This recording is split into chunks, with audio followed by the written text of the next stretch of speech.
Hello મિત્રો, વિશ્વને ગૌરવની ઉજવણી કરી હતી તો જે રેસીપી મેં બનાવી હતી દૂધપાક અને પૂરીની એ રેસીપી તમારી જોડે શેર કરી રહી છું. તો ચલો શરૂઆત કરીએ. તો સૌથી પહેલાં એક વાટકી મેં બાસમતી રાઈસ લઈ લીધા છે. તેને વોશ કરી અને થોડું પાણી નાખી અને પલાળવા માટે મૂકી દીધા છે. આ બાજુ આપણે લોટ બાંધવા માટે ઘઉંનો લોટ લીધો છે અને એની અંદર એક વાટકી સૂજી લઈ લેવાની છે. પછી આપણે જરૂર પૂરતું મોણ નાખવાનું છે તેલનું, અને જેટલું વધારે મોણ હશે એટલી એકદમ ક્રિસ્પી થાય છે આ પૂરીઓ અને ખાવામાં બહુ ટેસ્ટી લાગે છે. અને સૂજી નાખવાનું કારણ એ છે કે સૂજી નાખવાથી આ પૂરીઓ લોંગ ટાઈમ સુધી એકદમ ફૂલેલી રહે છે. આમાં થોડું મીઠું એડ કર્યું છે અને આપણે આ લોટને બરાબર મિક્સ કરી દેવાનો છે. મિક્સ કર્યા પછી થોડું થોડું પાણી નાખી એડ કરતા જઈને બરાબર આને મસળી લેવાનો છે. અને આપણે નોર્મલ જે ભાખરીનો લોટ આપણે બાંધીએ છીએ ભાખરી માટે એવો મીડિયમ થીક રાખવાનો છે આ લોટ. હવે આને આપણે રેસ્ટ આપવા માટે મૂકી દઈશું. આ બાજુ આપણે દૂધપાક બનાવવા માટે એક જાડા તળિયાવાળું તપેલું લઈ લેવાનું છે. તેની અંદર થોડું ચોખ્ખું ઘી એડ કરવાનું છે અને ઘી ગરમ થાય એટલે એને ચારો તરફ આપણે ફેલાવી દેવાનું છે. પછી આમાં મેં લગભગ 1.5 લીટર જેટલું દૂધ લીધું છે. અને આ રીતે ઘી નાખવાનું કારણ એ છે કે જ્યારે પણ તમે દૂધ ગરમ કરો તો એ દૂધપાક તમારો નીચે તળિયે ચોંટે નહીં, તેના માટે તમારે ઘી એડ કરવાનું છે.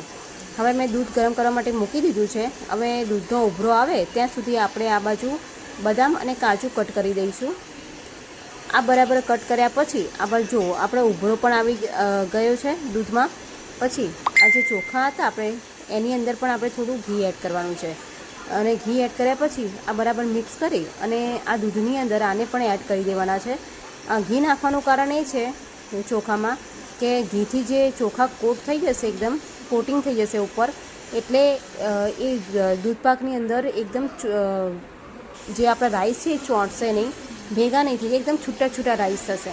પછી આની અંદર આપણે કાજુ અને બદામ જે કટ કરેલા હતા એ પણ આમાં એડ કરી દીધા છે. અને આમાં ખાંડ પણ નાખી દેવાની છે. તમે સાકર પણ નાખી શકો છો. ખાંડ તમારા જરૂર મુજબ, ટેસ્ટ મુજબ તમે નાખી શકો છો. જો તમે વધારે ગળ્યું ખાતા હોય તો તમે વધારે નાખી શકો છો, અને ઓછું ખાતા હોય તો તમારા જરૂર મુજબ તમે એડ કરી શકો છો. અમારા ઘરમાં નોર્મલી બધા ઘડી વધારે ખાય છે એટલે મેં ખાંડ વધારે નાખી છે. પછી આની અંદર ઇલાયચી પાવડર અને જાયફળ પાવડર મેં એડ કર્યો છે. હવે આને આપણે ગરમ થવા માટે મૂકી દઈશું. અને એક વાટકીની અંદર મેં થોડું કેસર અને ગરમ દૂધ મિક્સ કરીને મૂકી રાખ્યું હતું, એ પણ આમાં એડ કરી દઈશું. હવે જો આને એક ઉભરો આવે ત્યાં સુધી આપણે થવા દઈશું. પછી જ્યારે એમ લાગે કે દૂધ પાક થઈ જવા આવ્યો છે પછી એની અંદર આપણે કિસમિસ એડ કરી દઈશું.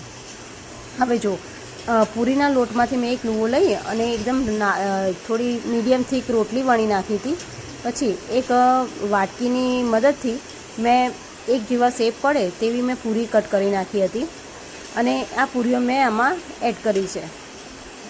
જ્યારે તેલ ગરમ થાય એટલે પછી આ પૂરી એડ કરવાની છે અને બરાબર એને બંને તરફથી ક્રિસ્પી થાય તે રીતે આપણે શેકાવા દેવાની છે. તો જુઓ છે ને મસ્ત ફૂલેલી એકદમ પૂરી. અને આ જે પૂરીઓ છે એ લોંગ ટાઈમ સુધી એકદમ ફૂલેલી જ રહે છે. તમારે લગભગ અડધો કલાક સુધી તો આ પૂરીઓ એકદમ ફ્રેશ જ રહે છે આ રીતે. તો જુઓ બંને ક્રિસ્પી થાય ત્યાં સુધી આપણે તળી દઈશું. તો મિત્રો, તમને જો મારી ચેનલની રેસીપીઓ ગમતી હોય તો મારી ચેનલને લાઇક કરો, શેર કરો અને સબસ્ક્રાઈબ કરજો. અને મને કમેન્ટ પણ કરતા રહેજો કે તમને મારી રેસીપીઓ કેવી લાગી અને તમે ટ્રાય કર્યો કે નથી કર્યો એ પણ મને કમેન્ટ કરતા રહેજો. હવે જો આપણે એ જ પ્રમાણે બીજી પૂરીઓને પણ આપણે તળી દઈશું.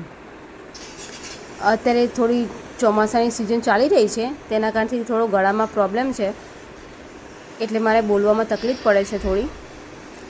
પણ એ બધું ધ્યાન નહીં આપતા તમે લોકો, પણ મારી રેસીપીઓ પર ધ્યાન આપજો.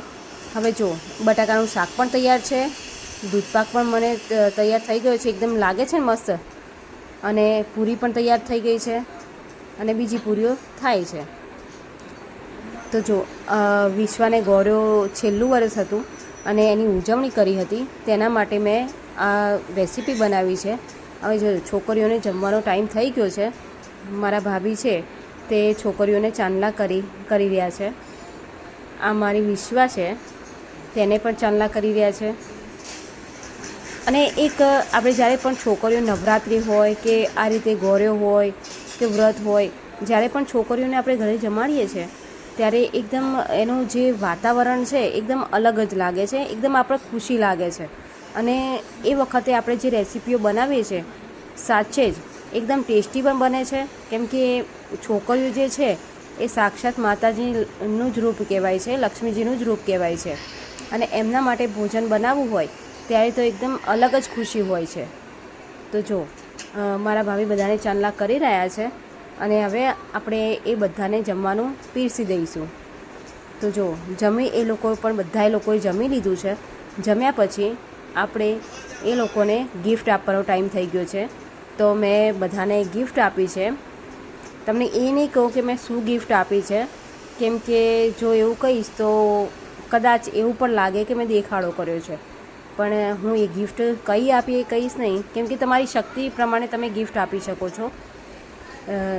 તો બધા ખુશી ખુશી બધાએ એન્જોય કર્યું છે ને વ્રત પૂર્ણ